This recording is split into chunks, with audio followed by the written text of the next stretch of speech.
So I'm just up this morning. I haven't had my coffee yet. Like, I'm just thinking my choice of mug probably isn't the best for this video, but hey. Anyways, let's get the most early I've ever done a video. First impressions of the Xbox One Series X.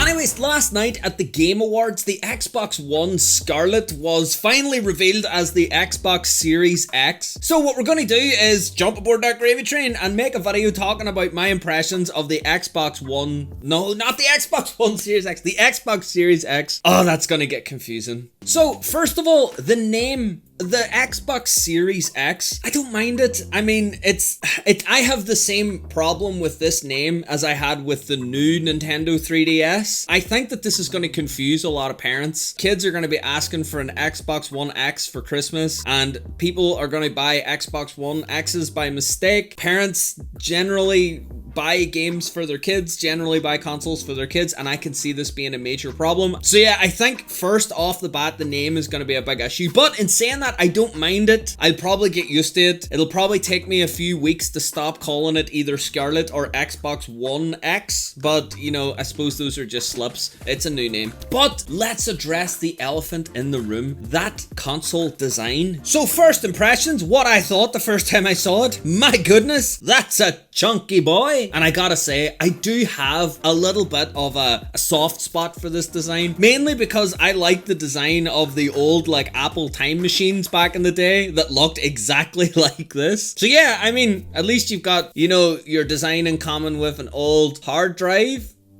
But yeah, it looks like a small tower PC. I'm all over that green light that like shines out of the top of it. Like, I mean, I've got green lights in my room already, so it's gonna fit like so nice with my setup. So 100% I got way too lucky. Plus, they're not changing like the white Xbox logo, which means that that little light I have back there is also gonna work. So thank you so much, Microsoft, for taking my own personal like room setup into account when designing your new console. Really, the way that I see this being used is I see a lot of people turning this sideways. I would really like it if you could turn the logo. I know that this is like such a pedantic, like tiny wee thing, but it would be nice if you could turn the logo the way that you could turn the PlayStation logo so people could lay it on its side, but then it would just have like a big light shooting out the side of it, like, you know, some kind of weird fat square looking lightsaber.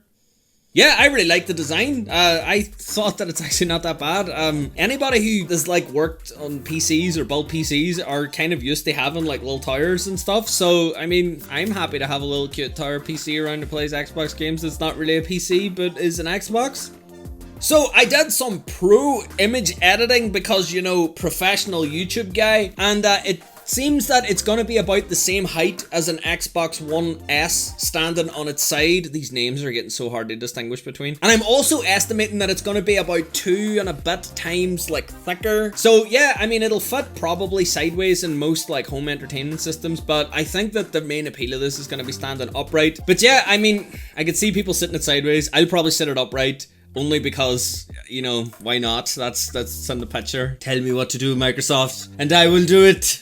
So the final thing that was announced here was the controller. So it seems that this is actually a brand new controller design. I know it looks very similar, but it's maybe that's not strictly true. It's pretty much the same, but a wee bit different. Call me crazy, but I think that this looks like a tiny bit thicker. I think that it looks like just a tiny bit on the chunkier side on the back. I don't mind that. I loved like the Duke controller because I have big hands, so I really like the design if it's a wee bit thicker. If not, I mean, the normal Xbox One controller itself is nice as well. I thought the Xbox One controller was a fantastic upgrade over the 360 controller. The 360 controller at the time for me was the be all end all, so I wasn't expecting this redesign to be so good, so I'm trusting that the next redesign is so good because as far as controllers go, they have my trust. One difference that I will mention though is that if you look on the back of the controller, you'll see that it's out of focus. So if you look at the controller, you'll see that like the back of the thumbstick kind of like tips up in like a trigger design, but on the Xbox Series X, got it right, it doesn't look to be as pronounced of like a bend. I don't know if that's going to affect like fingers slipping off the back. I know that I had that problem with the original PS3 controller where my fingers would always slip off and I had to buy like aftermarket triggers to stick on. So I'm hoping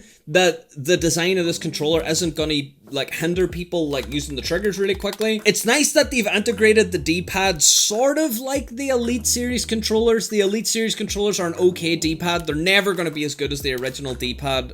I mean, even this D-pad wasn't so bad. It's better than this Marshmallow, but I'm all for the D-pad. I use the D-pad a lot because I enjoy 2D games. I enjoy platforming games, retro games, all those type of games. So a solid D-pad for me is definitely a must. Thumbsticks look to be exactly the same, which is fine.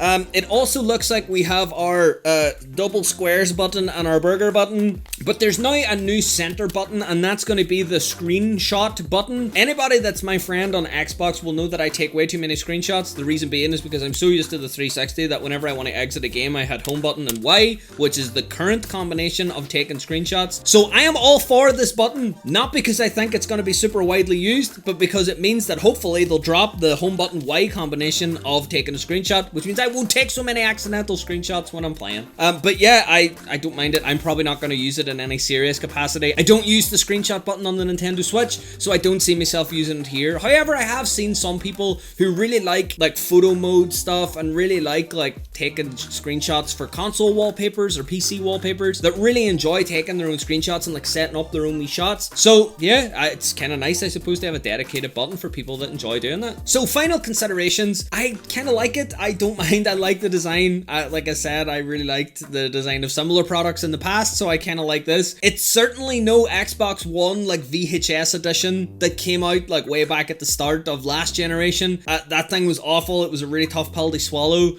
as far as design goes.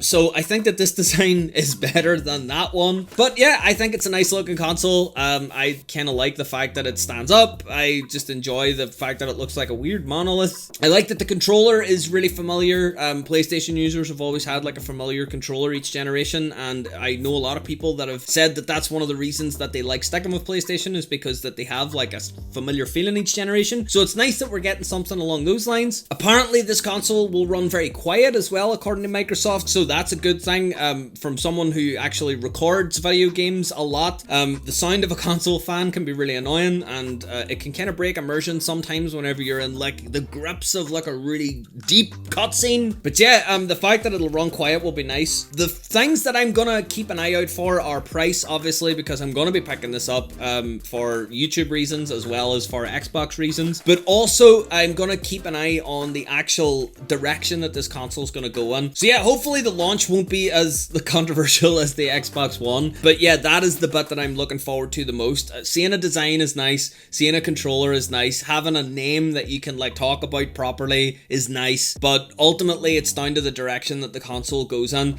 What I would like to see is a gaming focused direction, obviously. I'd like a console that is accessible to new users as well as taking the current user base into account. I feel like that was the mark that was sorely missed by the Xbox One, and it sounds to me that Microsoft have kind of learned their lessons from that launch, so fingers crossed that that's the case. So anyways, that's been my first impressions of the Xbox Series X, not the Xbox One X, the Xbox Series X. So I've got another video in the works. I wasn't really planning this one because I didn't know that the Xbox Series X would be announced, so there'll be a new video in a few days time. It's loads of fun. I had like a bit of fun mucking around with an Xbox One and like using it in ways that maybe weren't the intended way of using it, so stick around for that. Get subscribed if that sounds like something you would be interested in. Also, if you're watching this video on the day that it's been posted, we'll be streaming on Mixer later this afternoon, so make sure to follow me on Mixer as well. We'll hang out. I don't know what we're going to play yet, but we're going to hang out and play something. Also, make sure to follow me on social media to stay up to date with everything that's happening on the channel. But yeah, thanks for watching this video,